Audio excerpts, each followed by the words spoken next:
Yeah. Woo! Gotta hit him with the intro. It's Tuesday night, ladies and gentlemen.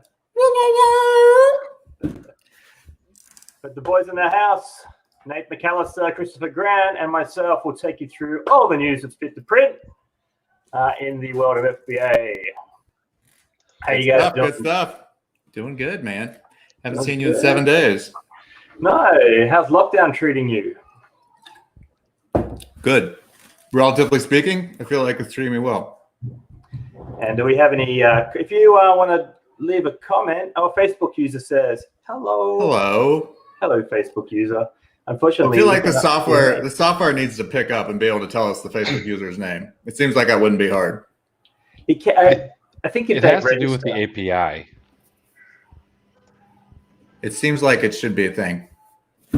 Yeah, well, I can see Dan. Dan must have done a registration at StreamYard. And hi, Dan. How you doing, mate? So where's the streaming? Is this on the YouTube channel, guys? If you're watching on YouTube, All Money from Mars is back. What's up? If you guys are watching on YouTube, be sure to subscribe, and you will see the show notifications every Tuesday at 8. You can hang out with us, and even when the quarantine is over, you know, we might still be hanging around here on Tuesdays at 8. If all of us are alive, then we will all be here at 8 o'clock on Tuesday nights. We'll be here. We'll be good. We'll make it. That got a bit dark there for a second. It did get dark. It did get dark. But stay safe, everybody. Are you guys pretty well locked down, quarantine, not leaving the house? Facebook user says, looks like I'm not the only one afraid of the razor. Yeah, man, it's beard season. I don't know. I mean, it is just. I did read an article about how you're supposed to shave your beard because if you have to get a ventilator mask, it makes it harder for it to keep suction or something. Oh, you know the trick with that. Just don't leave the house at all for any reason. That's what I'm doing. And also, I'd rather die than cut my beard. So it's you just kind of take what you did. Emily told me she'd divorce me if I shaved it again. So they would do that at the hospital if it was that important, I would imagine. Right. It's not like I pluck them individually when I right. Take like 5 seconds. I'd be like, no, do at least a goatee, leave a mustache, let me die. Still, it is pretty scary times, but we are all doing the right thing by the sound of things and working from home and staying indoors and touching our faces. No, not touching our faces. And yeah. I feel like that's probably another reason to shave. I feel like this is just like a big germ net. Wyatt always tells me that I've got a poo beard and that there's poo in my hair follicles because there was some satirical article about men's faces getting poo in their beards, and that's all he remembers. And you're like, thanks, Wyatt. Thank you. Yeah. Good. Well, good. I've gotten a bit lazy. I now shave just twice a week. It's the day before the live show and then somewhere in the middle. That's it. Twice a week. I don't even know when I shave. It just happens. Usually what will happen is like something weird will happen. Like I'll get like a ingrown hair and then I'll end up like making a bald spot and I have to shave it all off and just restart. But really, other than that, I do not have a very strict schedule. What's getting blurry is knowing what day of the week it's okay to have a beer and not, because all the days is just blending into each other. I know I was being a braggart last time and saying how I hadn't drank since this whole quarantine started and drank in a long time. But I've cracked one open today, and hopefully nobody is watching the recording and pauses to see what type of beer that was I'm drinking. It looks like a Michelob Ultra. It was. What'd you call it before that? A Michelob? Oh, I thought you called it. I thought you called it a funny name.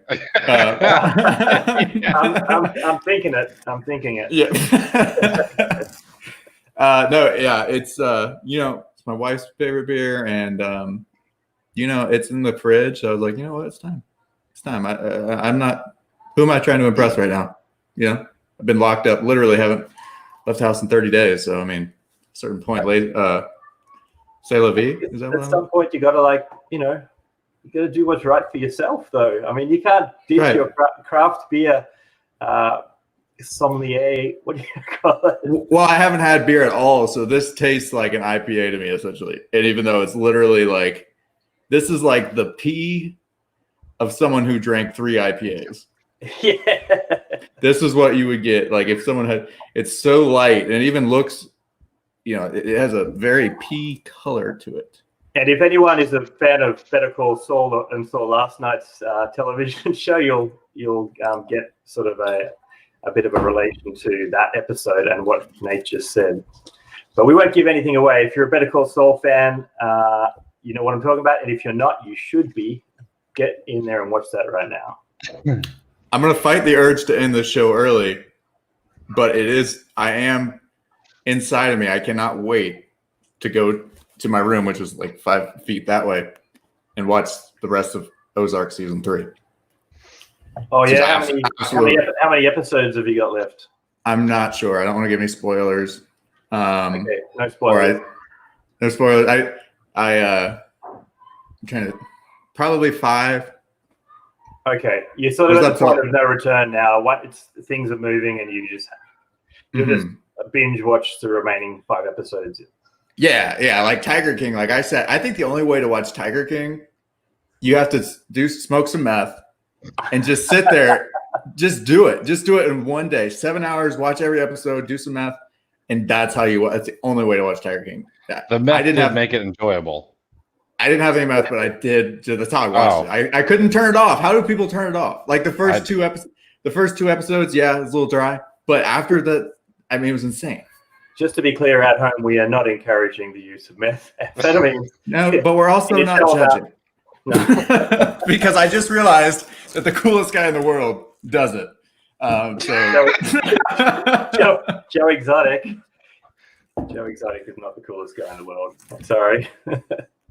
No, he's close though. Hashtag free Joe Exotic.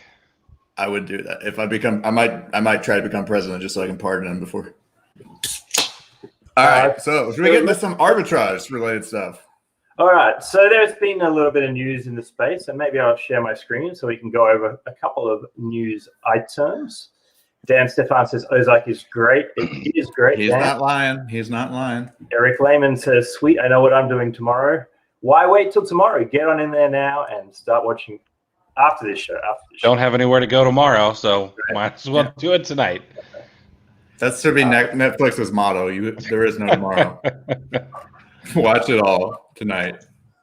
So a few news items. So this is nearly 2 weeks old, this news, but for those who didn't know, anybody who has loans with Amazon Lending, that it has been paused until May the 1st, which is pretty helpful. But more importantly, there is some glimmers of hope as Amazon expands the list of high priority items that can be sent into FBA. But the article does basically say that it is a slow process. It is being rolled out piecemeal. What is classified as an essential item and what is not classified as an essential item is still a little bit unclear. And it's really when you start putting those shipments together that information becomes, clearer what they're allowing to send in and what they're not. A lot of people are still opting for merchant fulfilled while this all gets wrapped up. I know Chris is sending in quite a bit of merchant fulfilled stuff right now. And Chris, you might be able to comment on this, but I've heard this from a couple of people as well. Amazon is giving a buy box boost to merchant fulfilled right now. People who are fulfilling their own orders while the warehouses are struggling to cope with the COVID-19 demand. It certainly seems that way. I've seen prices for merchant fulfilled sellers higher than FBA sellers and still getting the buy box. Yeah, so as it says here, in a welcome change, and for the first time known to most in the industry, Amazon's buy box algorithm appears to now give preference to offers from merchants who expect to be able to fulfill the order faster. So just like anything in this industry, and however it's been over the course of the last decade of fulfillment by Amazon, when there is a change, you need to pivot, stay up with whatever the requirements are to keep your business alive and in the game. this will pass, and in the meantime, things like merchant fulfilled are clearly the smart way to go to keep those products flowing out the door. You got any comments on any of that, guys? No, this is kind of what we expected last week when we talked about it. You know, nothing crazy. Kind of makes sense. I would like to show that. I don't know if you guys know Will Mitchell. You have more news to share, right, Alex? Oh no, only just when people report thermal paper for price gouging is pretty funny. Yeah. Yeah. Look how expensive these people are selling the box at $60. It's thermal paper rolls. Come on, people. There was a company that was selling embroidered face masks, which I thought was really like my initial instinct. I try to make sure that my initial reaction isn't rage to things, but I feel like there's some people whose default is to be upset by things. So there was a bunch of people who were upset by it. It was only like $5 for an embroidered face mask. They were priced really well. I mean, and it was that, what was the company called? We bought from them before. I think they did the TA hats. Oh, shoot. Logo Up. Logo Up, yes. Yeah, they make the TA hats. And yeah, the prices, I mean, they're not cheap, but I think they said that the shipping was like $27 though. But I think that's to discourage people from buying like piecemeal. They're trying to get them to buy them in like huge giant orders. I can't imagine embroidered face masks would really stop much from getting the embroidery. It's the power of the brand that keeps it all. No, I mean that's the thing with the mask. Not to talk about something I'm not like qualified to talk on, but I really feel like we know that they obviously aren't like perfect. But I mean, come on, we haven't left the house in 30 days. Like anything that can kind of help, yeah, I'm gonna do it at this point. Like if they told me to go out naked, I would do it. I'm just waiting for them to tell me that. Or not go out naked. That makes more sense. I had a house inspection to go to a few days ago, and it's the first time I've left the house in probably 3 weeks. So in a way, I was kind of somewhat excited. And the guy had said to me, look, you're going to be able to walk through the house and I'll stand well clear. And it's not going to be any kind of, social distancing issue. But when I got there, he was clearly ignoring the social distancing rules. And yeah, dude, some people don't get it. He was just trying to sell to me the whole time, look, if you like the house, check out the bedrooms and stuff. And I'm just kind of trying to stay back and, stay away from him. But that's the first time I felt like I should have a mask. Because this guy's in my grill the whole time. Did he do like the French, like, oh, nice to see you? Mwah, mwah, mwah. No, he did the whole stick out his hand to shake it. And I was like, just Febreze it. I'm good. Yeah. Like in Friday. We had to do we refinanced our house, which was like amazing. I don't know what the rates are now, but like I always thought the refinancing was the dumb thing. But my mortgage guy messaged me and he's like, dude, we can save you like $300 a month on your mortgage, and also like your payments will be you won't make. I mean, not a good reason to do it, but I don't have to pay my mortgage again until June. So I did it, but like was not planning on the chaos. So they had to come, and the lady was wearing a mask and gloves, and she would give me the paper. And if anyone who's ever signed a mortgage, I mean, it's like it's just like this thick, and it takes like, even if you were just signing without reading, which everyone does.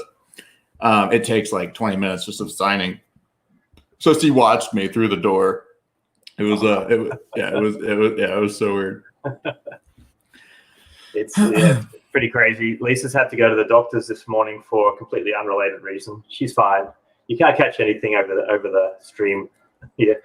And she just messaged me before the stream started to say that when she got to the doctor's office, they met her at the door.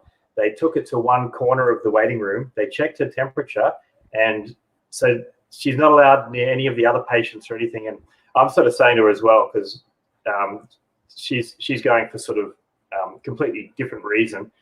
I'm just sort of saying to her, get in and out as fast as you can. Don't hang around the doctors. That's not where you want to be right now. Yeah, not a good hangout.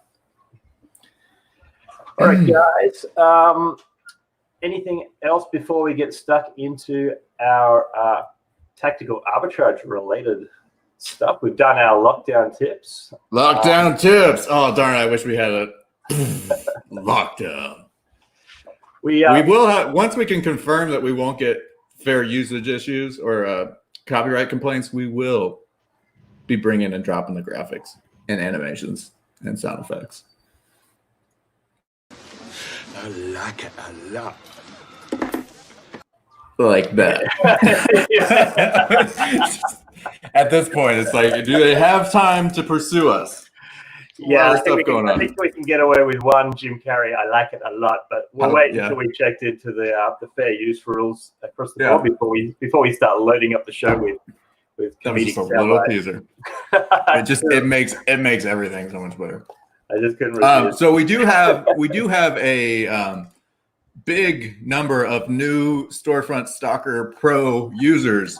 The pay what you can deal. I believe we got about 80 people, I think, took up the offer. And how many of those paid what they could? I mean, I think that's hard to say. There was someone who paid $100. That was the max, and that person is good for them. That's awesome. But I mean, I'm not going to question anybody, but it's a lot of new users, and I hope that everybody uses it, and that's what matters. And did you want to talk about that one additional feature for Storefront Stalker that you had that little YouTube video for? I can stream that if you like. It's a little 5-minute. Yeah, I'd love to. So, you guys, I'm doing this because I know a lot of the people that were in Storefront Stalker Pro. I mean, a lot of users already have it. You don't have to have it, but it's pretty popular. A good percentage of TA users end up getting it after they've been with TA for a couple months. It's kind of the logical next step. But one of the things that everybody messaged me about is they click on the icon and they get this thing that pops up that says it's like a multi-page choose file button. And they go, oh, what is this? This looks like it's broken. And it's not. Somebody says, how do I get the pay what you can offer? In a time machine. Set the time machine to last week. And I cannot afford to do that again anytime soon. But yeah. Keep watching this. We have plenty of things all the time anyway. It'll be something different. We'll do some other stuff. But it's actually a really cool feature that lets you get past a lot of the limitations of Storefront Stalker, and it lets you export a whole bunch more ASINs than you probably thought you could. So I do have a YouTube video on it. We can stream that. Let's see if it works. Obviously, I'm not 100% sure, having this being the second time I've ever used StreamYard, whether or not it will take the audio from the YouTube file and funnel it through. So if everybody at home can tell us whether they're hearing this properly when I hit play. Otherwise, we might need to make it into a MP4 file and stream it that way. That's a stream. Oh, that's the blog. This was actually Christopher Grant's idea, by the way. This was he threw it to me and the developer, and he got it done. So it's pretty cool. I don't know if the audio's going. No. You can't hear that? No, nope. I cannot. Okay, I've got a solution for that. I'll unplug my headphones temporarily. Really cool, very quick video. If you're a Storefront Stalker Pro user, can you hear that? Pay attention. Yeah, it's a little janky, but we'll do it. Storefront Stalker Pro is that it can only export what is shown. So what that means is that here it says 10,000 results. If we go down to the bottom, it's not going to be more than 400 pages. So 400 pages is going to be just short of 10,000 pages. So for this example, how do we get all 10,000 of these? There is a workaround that we can do. So this is this is how it goes. A lot of people ask me too. They say, what is this? I'm getting this error. New users ask me all the time. They go, I get this error when I click on the icon and it says choose file, it must be broken. That's actually not a glitch. This is a feature that just a lot of people don't use. So I'm going to show you how to use that. So first, let's go ahead and open up a Google Sheet. I highly recommend you use Google Sheets. You can also use Excel, but I think that's weird. I don't know why people don't just use Google Sheets. It's easier to share if you have VAs and stuff. highly recommend that you just use Sheets instead of anything else. So let's call this Frozen Toy Demo Link Clump. Okay, and I just, right there, that word link clump, you're probably wondering what the heck that is. Link clump is a software that lets me grab a bunch of URLs at the same time. And it works inside Google Chrome. Here it is. It's free. I'll put a link to it down below in the description. But what we can do is I press, well, first let me show you what this does. So this feature here inside of Storefront Stalker Pro, when you click to file, it asks you for a file. What you do is you just have a CSV and you can put URLs of the things you want to export here. So like, let's copy this link. That would be our link to dolls. Paste that there. Come back here and I can copy this link to party supplies. Copy link. And let me just show you a demo. Let's go ahead and download that. I'll show you what it's going to do. Download that as a CSV. So this is just a very bare bones demonstration right here. So we'll come in here, click, and again, that is left click, not right click. Right click will show you the basic feature, which is the all ASIN, but this is a left click. And we're going to make sure that merge files button is selected, and we're going to pick that sheet. And then watch the magic happen here. We're going to press start, and it's going to create a list from those two URLs, which is going to be dolls and what was the other one? I forget what the other one was, but it's going to merge those two together. So now we have this nice list of 616 ASINs. So the good thing about that is that we can collect big lists of these URLs and create massive exports. So we can do things that are much bigger than that. I'm going to show you how we use link clump to do that. Link clump, again, is a free Chrome extension. Again, I'll put a link to it down below. But what we can do is on my computer, I press A, and then I do left click and drag. And now I've copied all of these links. Hopefully. Let's come in here. I'm going to paste and see if they come in. Yep, there they are. So now I'm going to do file, download as a CSV. And then we're going to come back and do the same thing we did before. We're going to open up Storefront Stalker Pro with the left click, choose file, and I'm going to pick that new frozen file, which will be this one with a 1. Open it up. Make sure that merge files is on. If not, it will export them all as single CSVs, and that's not as useful. Let's do that. Let's see. It shouldn't take too long since it's only 10,000. Like I said, the goal with this is not to just get 10,000. The goal is to get tens of thousands, way more than that, like 50,000 or whatever it is you're trying to do. So we'll give that a second, click go, and then I'll show you the end product here in a second.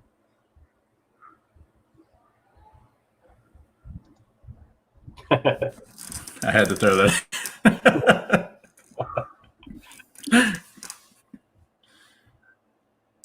Knowledge is power. It truly is, though. Okay, and now we have this CSV. Let's check it out. See how big it is. This is the new one. Boom, 11,370. And that is just one example, guys. You can do this with a lot bigger things if you want. So one example, I had someone ask me how to get all 50,000 items from a storefront. This one's not as pretty, but what you can do is let's find a storefront. Let's go ahead and open one up. Let's just pick some for Soul. Marco's Empire. Sorry, Marco. Emporium. I always feel guilty doing this part. All right, so he has 9,000 results. So he's got 150 pages. So we're only able to see 150 pages on storefronts now, which kind of sucks. But that is the limit. It actually used to be 100, so it's actually not that bad. But a lot of the categories and stuff, but now we capped at 150, which is part of why I'm making this video, because I think people need to know the other options. So this is going to show us the top brands first. If I wanted to, I can make a list of just those top brands. That is not going to be complete at all. That's just going to be this stuff. That is going to just be obviously the top brands, which isn't going to be all 9,000. Or how many? Yeah, that one has 9,000, right? If I wanted to get every single one, what we'd have to do is go A through Z. Let me copy these. And am I going to sit here and do this on this video? No. But if you have a VA, I highly recommend you have them do it. you can get a nice big list, especially if it's a storefront you really are wanting to stock. It's not perfect, but it's a good way. There is a solution. There is a way to get every ASIN if you want it. And then, as you all know, you would upload that into Tactical Arbitrage reverse search, and you find a whole bunch of sources for products that will meet your criteria for ROI, sales ranking, all that good stuff. This demo, I'm showing you how to use link clump, but you don't have to use link clump. You can actually just copy the links manually if you'd like. So what we can do is, let's say we go back to this one, we come to all of the stuff starting with A. We can zoom in here and we can get the ones that we do want. Like, let's say if we want American West books, I can just right click on that, copy link, come up here, paste it. Because you're going to have a lot of these brands that are going to have like one product. Some of them will have a lot. So I recommend that if you're going to do all this, you might want to be a little bit more tactical. But if you just want everything, again, you can do that link clump. I just press A and drag. Yours is going to be different though. Every link clump has its own settings, and you'll have to adjust that. The one that I have here is the copy to clipboard. So activate by left mouse button and A key. And I'm on a Mac and it works fine. I recommend that you do set it up as a shortcut that you would never normally use. So don't make it like control click. So that is it, guys. If you have not already purchased Storefront Stalker Pro, I'll put a link to that below. Also install the free link clump extension. I've been using it for a while for other stuff, but it works perfectly for this as well. That was really cool, man. That was very good information. Yeah, hey, the link clump. I'm not echoing this week, so just Where's that music coming from? Oh, there it is. let's go. Yeah, so the link clump software was something I use for my blog and for SEO research and stuff. But it does a really good job. It does a really good job of just grabbing mad amounts of URLs at the same time, and you can do it on any page. And definitely some cool things that you could do with that besides just this. If you're doing OA in other ways manually or whatever, there's some really cool ways that you could use it. Yeah, it's cool. I actually understood everything you said in there except the bit where you said, I have a Mac. I can't understand why anybody has a Mac. Yeah, yeah, dumb people wouldn't understand what that means. What are you using now? The Surface still? No. I've got a pretty big monitor here, just a home computer. Well, I mean, you had the Surface before, didn't you? Oh, when I travel, I take the Surface with me. But yeah. I did buy that remarkable tablet, Chris. I told you that. So pumped. It's not coming till August, but it's going to get me by. Is Chris frozen? Chris is frozen. He is creeping me out. Chris is frozen. I'm so disturbed. It's like weekend. I was like, what is so funny, Chris? God damn, say something. Oh, try to remove. Oh, he's gone. That was great. That was a good fit. Hey, if he's gonna go out, that's how you should go out, with that little smirk on. I was like, what? Are you patronizing me right now?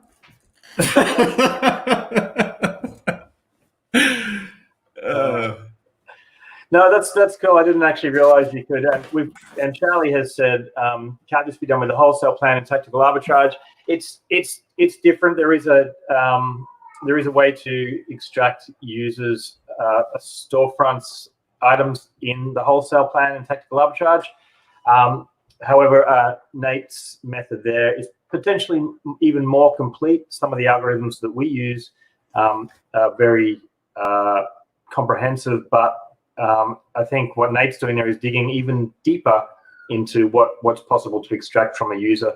So and one thing too is that it's not just for storefront. Like, storefronts are cool, but you can do it with anything. So like, you can go into categories and you can copy URLs for other stuff at the same time, and then you can compile them. So you can have a list that has storefronts, and then it can also have products that are Nike, that are 4-star and above, whatever you want. You can make lists that are beyond just the typical storefront. He's back. Dude, you missed it. Wi-Fi went out. You were frozen in the funniest phase, and we didn't know. Like it was creeping us out because you were just stuck there for like a good 30, 40 seconds with this like, and we thought you were just being like patronizing and I'm like, super still. So, Charlie, what I would recommend is that you check how many items it says the seller has in their storefront. You can try it with the wholesale feature. It'll actually tell you how many it tries to scan. And if the wholesale feature seems to be missing some, then definitely dive in with Storefront Stalker and use that as an alternative. It's definitely good if you have a VA that you want to compile a complete list of anything. They can do. You could get a massive list of ASINs for just like under $20 of wages. You could get a pretty sick amount of different ASINs you want. So I would like to just quickly show off the new FBA inventory feature that's coming soon. If anybody is keen to see that, I know I kind of touched on it last week, but we've been working on it and doing some changes, etc. to it, and I feel like it's a lot closer to release now than it was. Is there a limit to how many products the wholesale feature can scan? That's a question. It honestly depends. It goes through there's a bunch of internal algorithms, including some recent cache conditions for the storefront in general, and what we've basically looked at recently for that particular storefront, and what we're looking at live on that storefront as well. But as a rule, we try to get as close to 100% of those products as possible, but sometimes it does come in less. But as you might have guessed, when there is a lot of products in the user storefront, we're more likely to miss some of those than somebody who's just got, say, under 5,000 products. But the Storefront Stalker extension used in conjunction with that is the perfect way to solve that issue. Someone named Lisa Mose has a question. She says, yes, hello.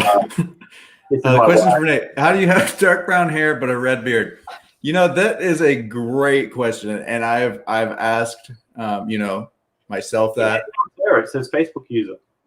Yeah. Well, and then I'd like to, people ask me to go, so do you dye your head hair or your beard hair? I'm like, do you really think that I'm that big of a freak that I'd be like, I'm going to dye my beard red and then I'm not going to finish the job?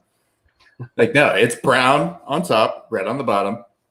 And I'll let you fill in the blanks on everything else. Yeah, it's easy to match the drapes. We'll leave that to the imagination. Questions. Yeah. What's the nebbest way to learn storefront? The N is silent. What's the best way to learn storefront? Chris Grant has a bunch of awesome videos. We try to not plug stuff all the time throughout these, but Tactical Academy is loaded with Storefront Stalker trainings as well. Really, it's more about using TA. Storefront Stalker is more just about getting the data. There's really not a whole bunch to it. It's more about knowing what you want and then using just TA or using Storefront Stalker Pro to get it. But Chris has good videos, and we were just messing with you. We know you meant best. But Chris has a bunch of good videos, super short. You can master Storefront Stalker Pro in like 15 minutes. Yeah, absolutely. Chris's videos are great for all aspects of TA and Storefront Stalker. And Chris did so many lives by himself for so long, and that was really awesome, really helpful.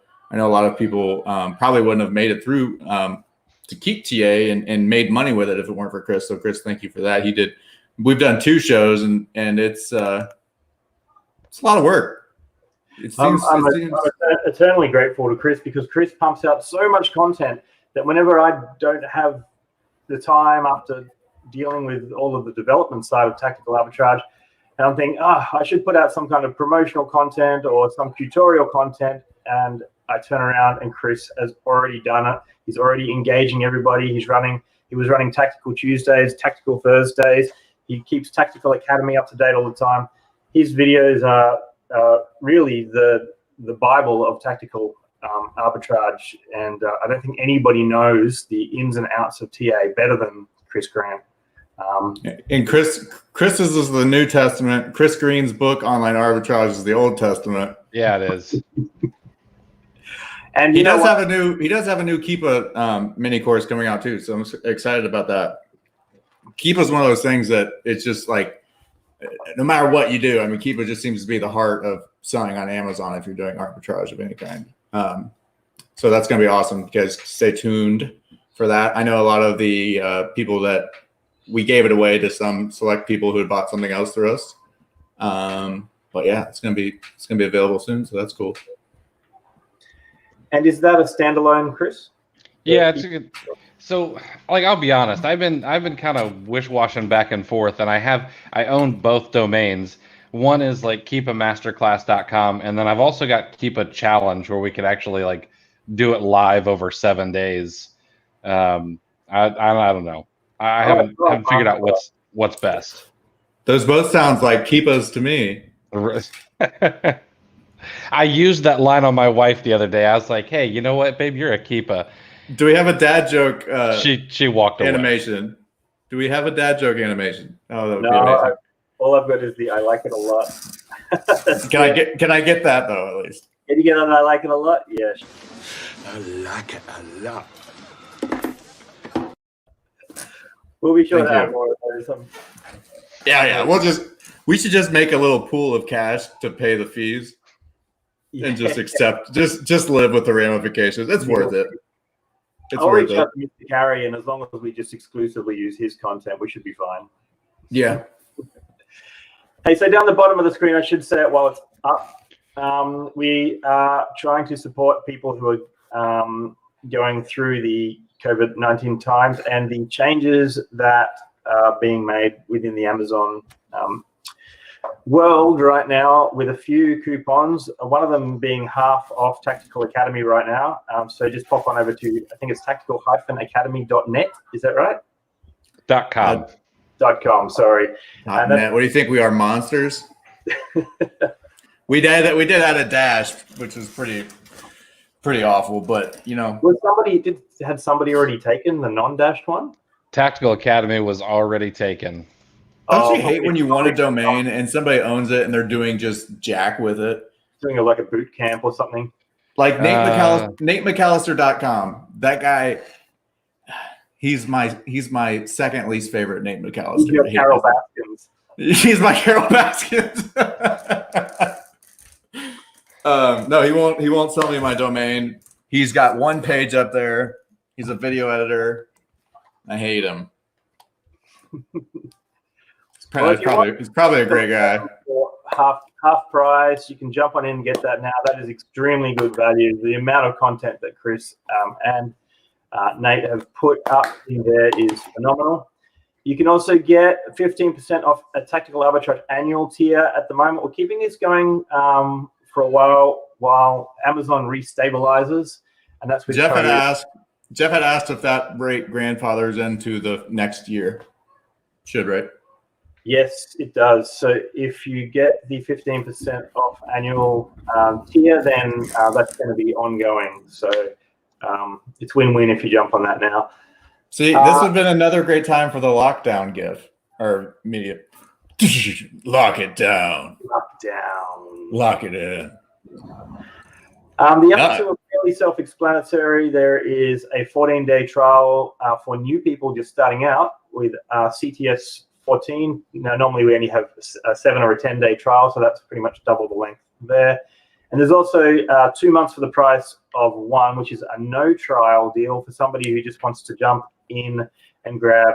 Just pay for 1 month up front, but get basically 2 months for that, and then it reverts to normal pricing after that. That's using the code ERBOGO. So there's all of those. CTS actually stands for cats, tigers, and snow leopards. That's right. We're sticking with the Tiger King theme. What tier do you recommend for newbies?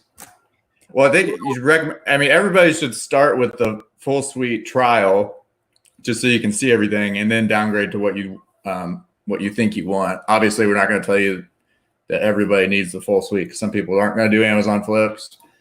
Some people only want to do Amazon Flip. Some people only want to sell books. Some people only want to do wholesale. So it depends. Alex, what's your take on that?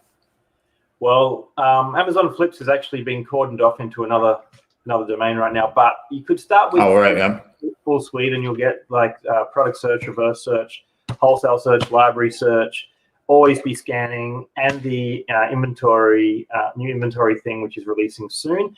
And then, like Nate says, at the end of, say, the 14 days or whatever you jump into, you could then whittle it back to, say, just the online arbitrage tier if you want to stick around that for a while. But like, yeah, why not try everything at first and then change it up? What's the most popular tier? Would you say probably online arbitrage? Actually, I think full suite is really the most popular, mainly because the difference in price between OA and full suite is only like $30. I think it's $89 for OA, or $109 for OA plus wholesale, or just $119 for everything. So most people just jump into full suite. But my favorite tier is the OA plus wholesale. I think it's really comprehensive, and it sort of sets you up to have multiple streams of income through the whole, through wholesale and online arbitrage. You sort of evolve into that tier pretty quickly. Yeah, I love that the wholesale feature was added. I mean, it's been on there now for a couple of years, but it just brings TA to almost everybody. It doesn't. There's no real private label features, but the wholesale feature. There's people that use TA that don't do arbitrage right now, that just do wholesale. So, Facebook user says, I just signed up for a trial the day before yesterday. I'm just inserting words here. I just signed up for a trial the day before yesterday. How do I take benefit of this offer? Well, my suggestion would be, normally what you would do is... you added like 6 words to that sentence too, by the way. Was that right? Is that what you were trying to say? You can just... That is what he's trying to say, yeah. What I would suggest you do is send us a support ticket. Tell us that you saw this this promotion and that you'd like to take advantage of, let's say, the 14-day trial. We can do a hard cancel. If you cancel yourself, it's going to let you sit in there until the end of the trial. But if we can do a hard cancel and then advise you that it's been hard canceled, and then you can sign up again using the code. But shoot us a support ticket. I'll show you where to find the support ticket. Let me just remove this, and I'm just going to add. Can you use that? You can't use that BOGO. Support. So support is right here on the side menu from within the app, and just send in a support saying, hey, I was just watching Late Night with Tactical Arbitrage starring Alex Moss, Nate McAllister, and Christopher Grant, and I would like to take advantage of the 14-day trial they mentioned. Can you please cancel my account so I can sign back up again? There is no easy way for me to do that just by adjusting the trial days. So you really have to cancel and re-sign up. You can't normally just do that yourself over and over, because we have an automated system which detects what we call trial cycling, and you might get locked out of the account if that happens. So it's better if you just shoot us a ticket and we guide you through the process. While I've got the screen open, should we jump into the features, etc.? Yeah. We got, how many cool cats and kittens we got still with us? We got 50 in there, 50 people. 38 on Facebook. Oh, wait, no, I'm paused on Facebook. Hold on. Jay says, is the library still popular since the seasonality filter has been removed? It absolutely is still popular. We have a lot of people using the library feature. We've just recently done some improvements to library, including the ability to search not only books, but things like software, movies and TV, CDs and vinyl. It's never been so versatile. Library is more so a misnomer these days. It should be really called media search these days. Books has always been the focus of it, but we're expanding the functionality of library in the back end all the time. It probably doesn't get quite as much press as the product search features, reverse search features, etc. But library is ticking along very healthily, and we do quite a bit of support for that whenever we find some spare time. Library is that sleeper. There's at least one person who's had $100,000 sales months just using the library feature by itself. Oh, for sure. I can't run a scan of books without finding several items that are profitable to flip. Just every single time I run any category, there's something. There's always something. So this is one of those things where if you go to the dashboard, you see how there's all these little rings here. This tells you how. Well, basically, sorry, these little red dots here. If these dots are red, that means you're not running a scan there. So if these dots are green, that means you're running a scan in there. So I would suggest that you always keep every single dot green. Do a product search, do a reverse search, do a wholesale search, do a library search. Just, you know, you might not be intending on getting deeply into library, but why not run scans and see if you're leaving money on the table. Just, you don't want to be leaving money on the table. Run some scans in there, and if you find a few ASINs that you can make profit on, then, you know, grab them. Or hire a VA, have them take Tactical Academy, have them do it. Yeah, you could put a VA in there who does nothing but library. You go, I don't really want to deal with books, for example, but I'm happy to let a VA jump in there and do all that for me just in one section, just in library, and they could stay very busy in there. So something we're adding is called view inventories. So view inventories is basically just a snapshot of your Seller Central account, but obviously it has some of the tactical arbitrage style features built in. Now, when I showed this a few days ago, there was a whole bunch of empty data there. There was a whole bunch of missing data. There was no titles. There was missing images, missing brands and stuff. But we have added all that stuff in now. And basically what it does is this. When we start view inventories for you, it goes into the history of your Seller Central, your Fulfillment by Amazon inventory history, and it pulls in all of the shipments that you've ever sent in. Now, in amongst those shipments is going to be a bunch of items that you may have forgotten about. And what we do is we continually check anything that's currently in stock to update the number of items still in the system, the number of items, units available for sale still.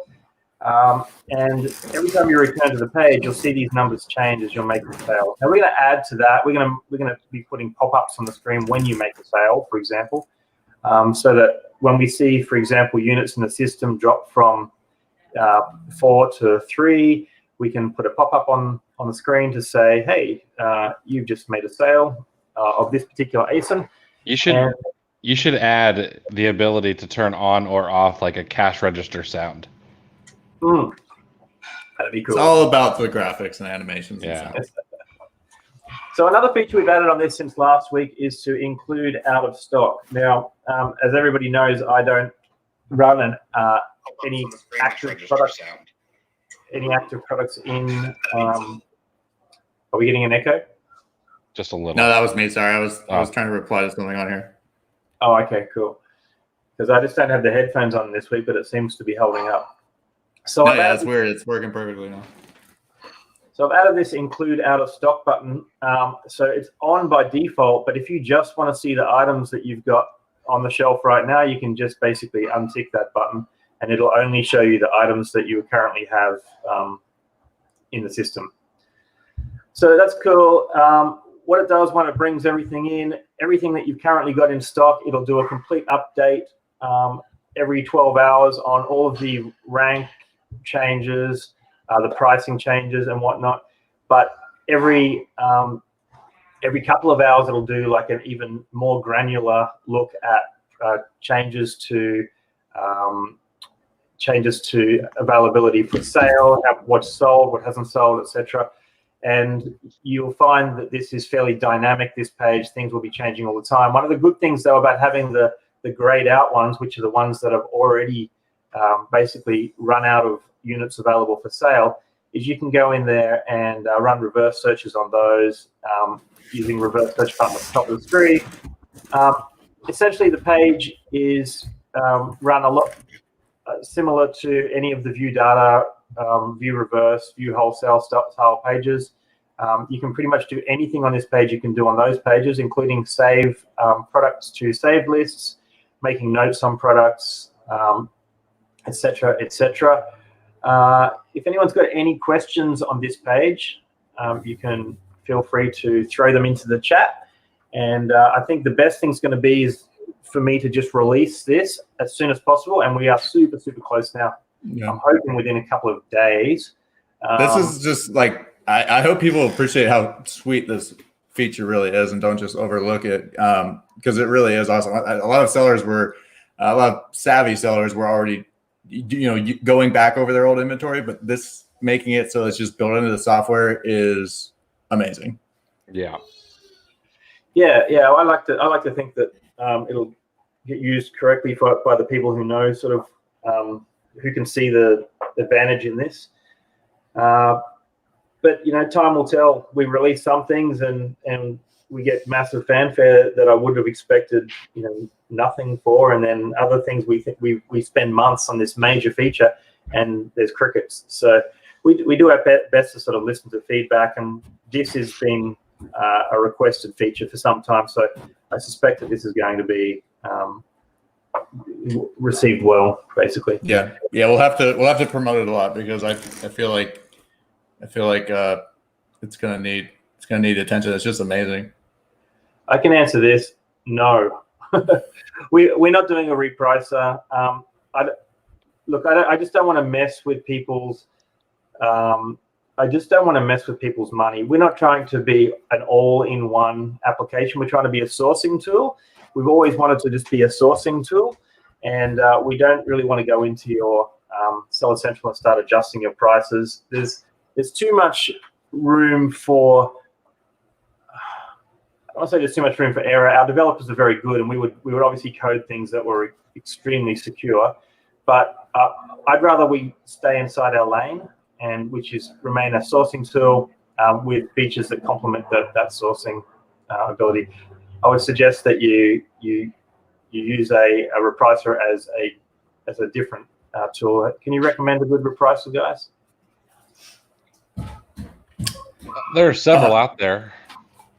Go Aura is really the most popular one right now, I'd say. It's the newest one.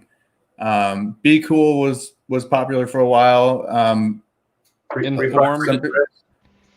I've heard there's always, that's another reason why it's like, unless you're going to do a repricer perfectly, don't do it at all, because like you said, it's messing with people's money, and it's just a constant, like, everybody, there's always like these conspiracy theories, and everybody's like, oh, they're intentionally messing with the price and manipulating stuff, or they want to blame you for losing thousands of dollars.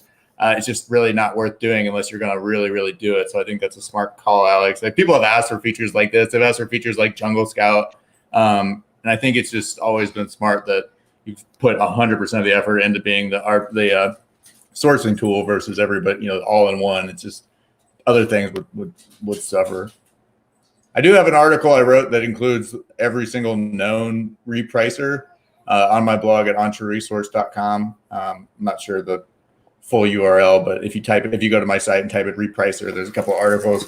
I recommend Aura. I know those guys, it's great software. It's getting better and better. Yeah, super smart. I haven't heard anything bad about it. I've only heard good things about it so far. And yeah, my experience has been good. There was a question. Somebody asked about hiring VAs. Yeah, so it was Technical Academy. Is it possible to give a VA access to it to learn TA? There was one even higher. Nate or anyone, do you have VAs for hire, or recommend how to find one?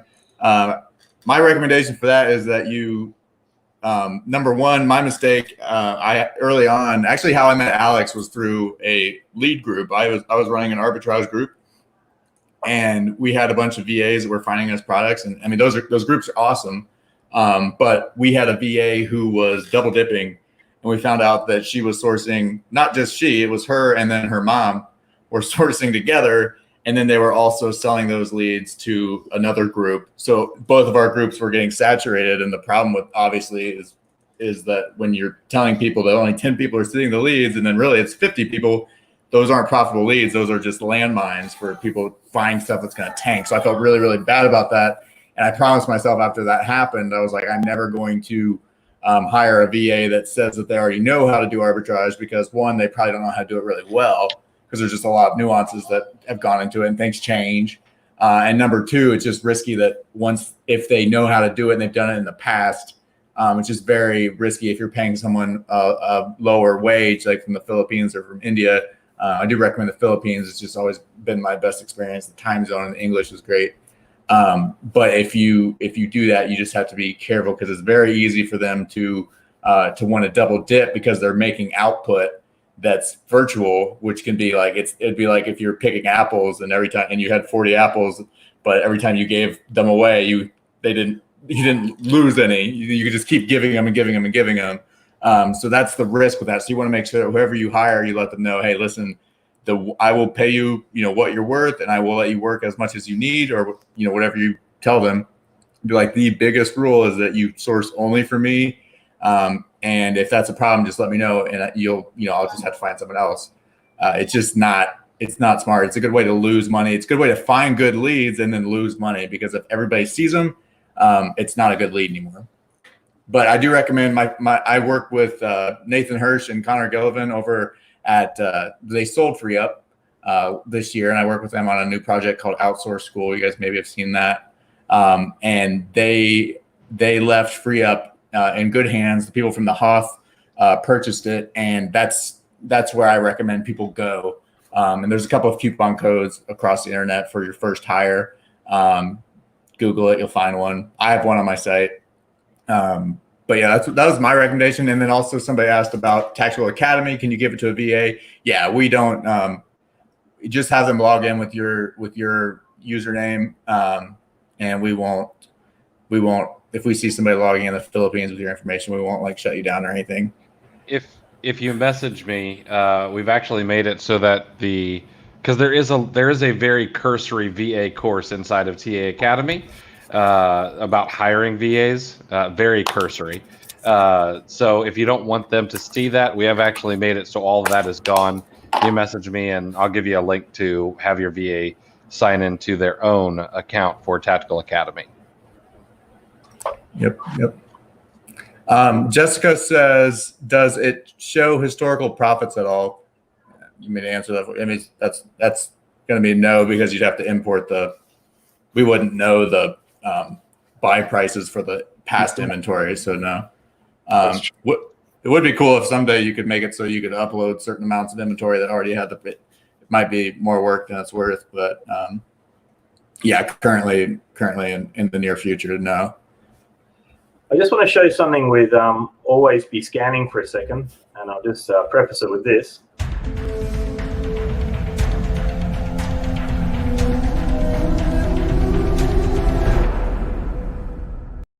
Treasure hunting with Tactical Arbitrage. So last week we showed the always be scanning feature, and I mean, I could show this every single week, basically. I love this new feature because essentially what it's doing is it's giving you free products. So, I mean, normally what you would do is you'll go to, and I don't want people to stop doing this. You should definitely continue to learn how to point and shoot with Tactical Arbitrage, how to cast your fishing rod into the ocean and find things, because you can more targeted get the exact products that you're looking for. Look for items that are on clearance, etc. But always be scanning is just going to just continually send you goodies every single day. So all I really wanted to show is that I set this column filter at the top here. Last update, I just said, show me just items in the last 7 days. And then I set it to America only, USA only, up the top of the page here. You are watching USA only. And I was just looking and I was seeing there's 540 items that have been added for me to go through in the last 7 days. So the fact that you can actually log in and get almost 100 new items a day to dig into and say, well, is there profit? Anytime you feel lazy and don't want to do the searching yourself, then it's so nice now to be able to jump in here. And these aren't the same products that are in Chris's account or Nate's account or anybody else's account. These are the products that are unique to my account because of the nature of the way Always Be Scanning works. So definitely spend a bit of time in Always Be Scanning and try I've had heaps and heaps of messages so far from people who have just found things that they would not have otherwise found, including replenishables, stuff that they can sell on rotation that they would never have found if it wasn't for this new always be scanning feature. So sure, we have a few things out there right now that are sort of working against us, like the Amazon restrictions with what we can send in and whatnot. But we have a whole lot of new ways to source and a whole lot of ways so that by the time that all of these restrictions are basically out of the way, we should be hitting the ground like sprinting with always be scanning and the inventory feature.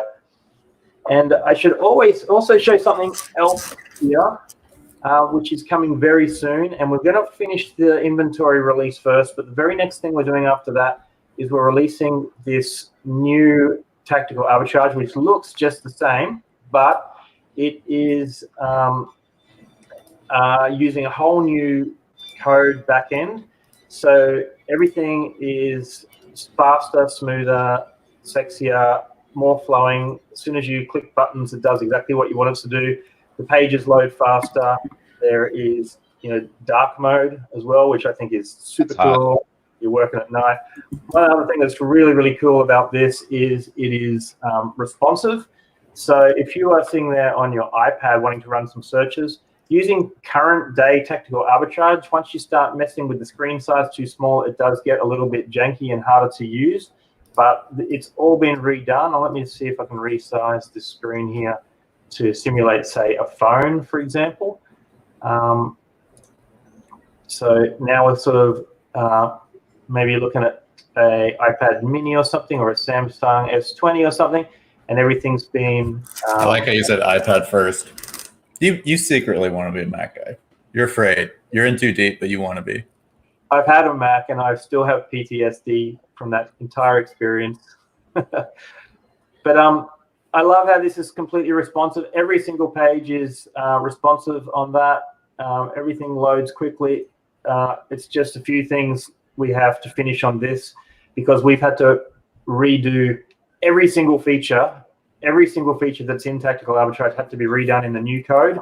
And so far it's taken us 17 months because not only do we have to remake every feature, but every feature we've made since we started making this has to be remade into the new code as well. So we're continually sort of catching up. But we're currently all the way up to recoding the things that were done in March of 2020. So we're just about ready to overlap ourselves, in which case we'll release the new feature. And I know that people are going to like this dark feature because so many people use TA at night.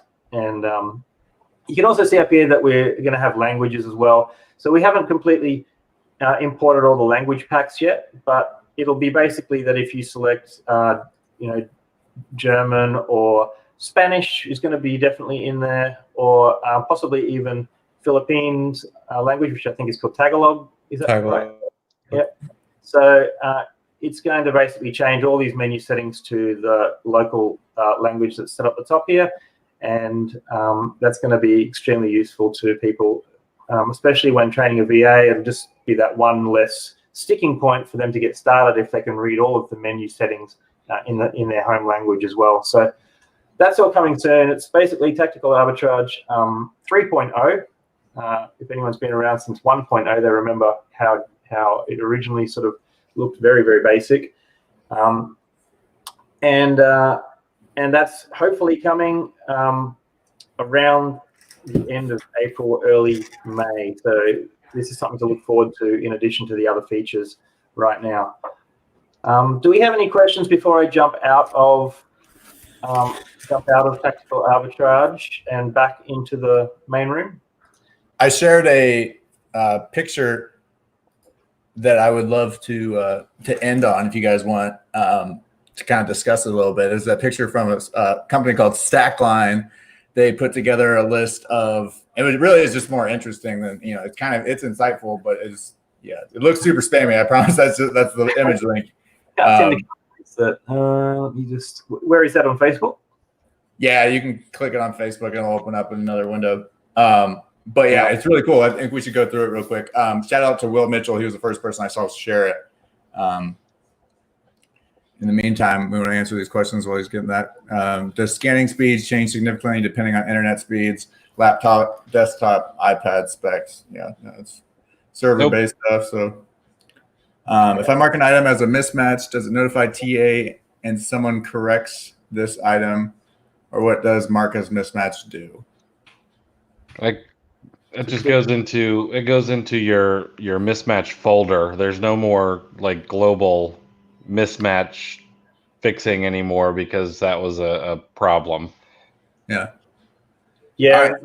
The main reason we changed the mismatch, the mark as a mismatch issue is, and this had never occurred to me, but somebody said, how do we know that you guys as administrators aren't deliberately marking things as mismatches in the back end to suit yourselves, which was ludicrous to me, but I could understand that, for complete transparency, we thought, let's make the mismatches relevant to each individual user. So if your name's Bob and you see a mismatch, and they are a lot more uncommon these days due to our artificial intelligence image matching recognition algorithms. But if you do see one, maybe for reasons of I don't know, quantity, or maybe the packaging's changed or whatnot, or maybe you've got your match quality set really broadly, you can mark it as a mismatch yourself, and then that won't appear in any of your future searches. But it doesn't actually work on a global scale anymore.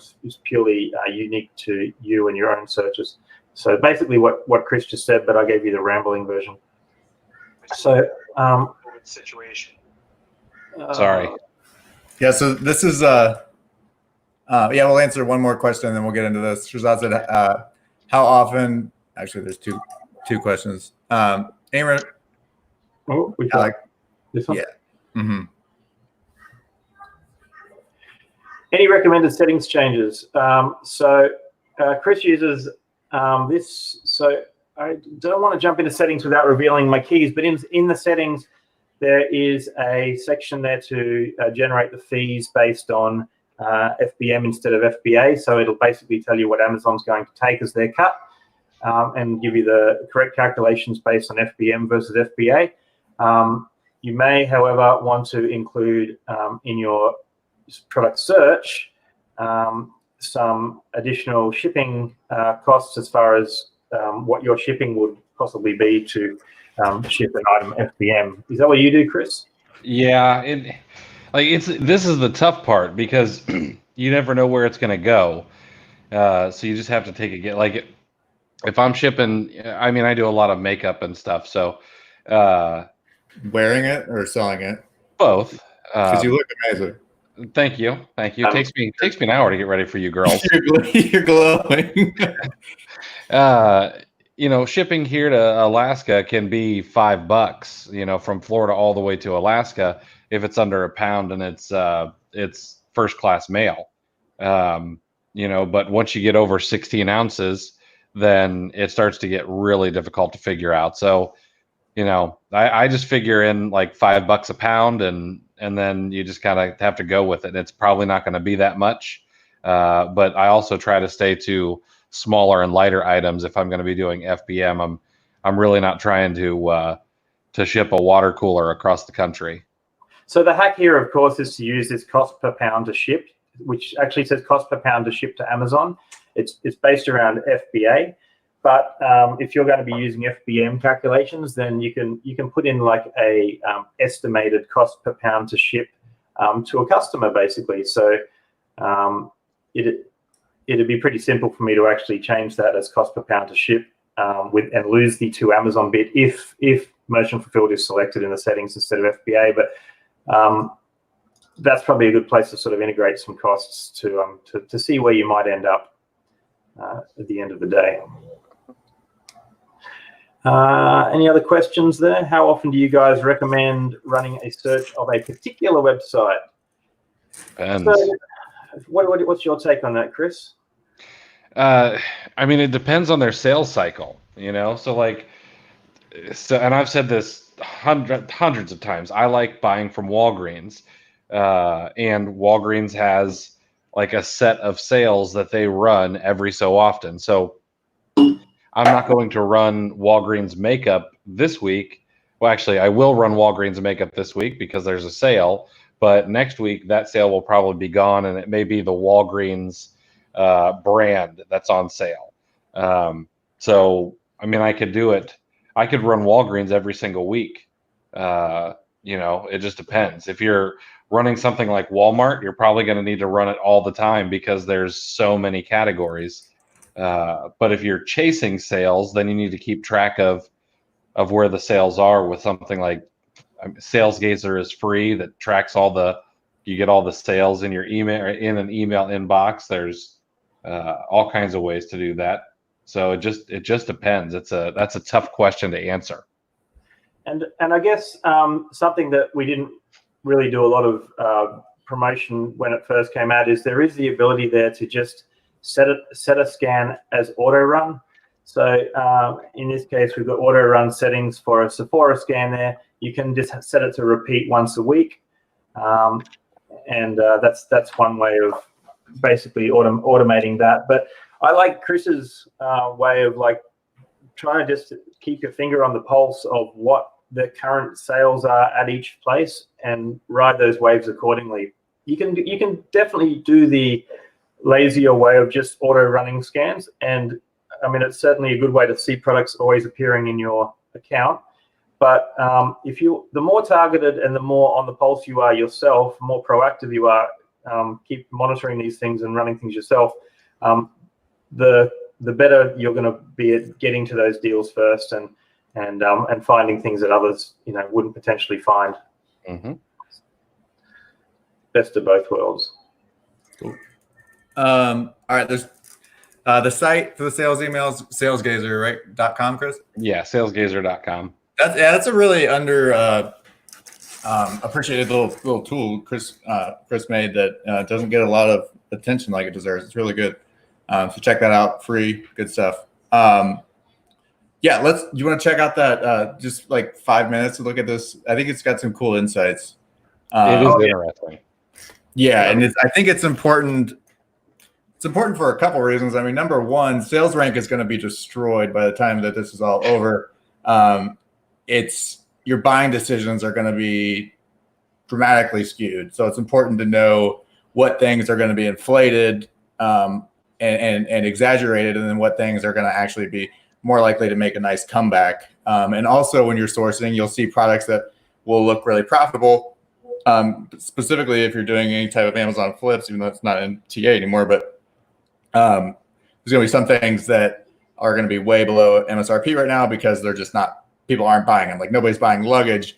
Nobody's buying anything that has to do with, traveling or even things that, anything that involves going out of the house is just not doing well. But anything that has to do with staying inside or keeping you alive is doing really, really well. So everybody who is doing groceries, this number one, obviously disposable gloves. We're not going to touch that. We ordered a bread machine at our house, and this is before. Yeah, we've been making bread at my house too. It's my wife makes really good bread. Cough and cold. I don't know who's buying coughs and colds right now. That seems dumb. Soups. Oh God, dude. I destroy myself with my dad joke. Weight training, obviously, any work at home fitness stuff. As we get into, once things start to get better, just keep an eye on it. Don't let yourself be fooled by past sales that were taking place right now. Because when things get better, people are going to be going to the gym again. They're going to be buying gym bags. They're going to be buying luggage. They're going to be traveling. They're going to be, getting new shoes.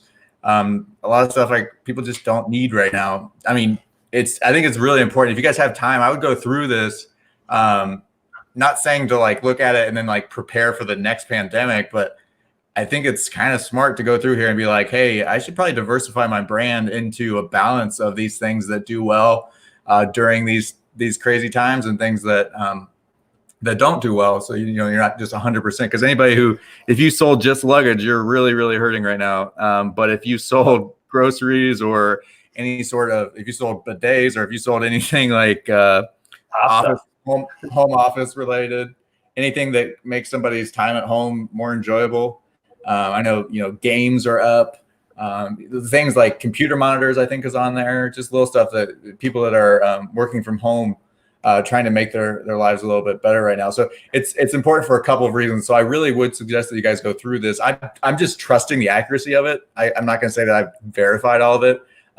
The company Stackline is pretty legit. I mean, worst case scenario, maybe it's not perfectly accurate, but looking at it, it's insightful. I'm like, okay, yeah, I totally see that. Like, obviously, dog food is going to be up, and things that people would normally go to the store for, are going to be huge. And honestly, even after the coronavirus is over, and hopefully that's, as soon as possible, people aren't going to go back to changing. I was reading about the Spanish flu, and somebody said that it took, there was a guy that, I mean, he has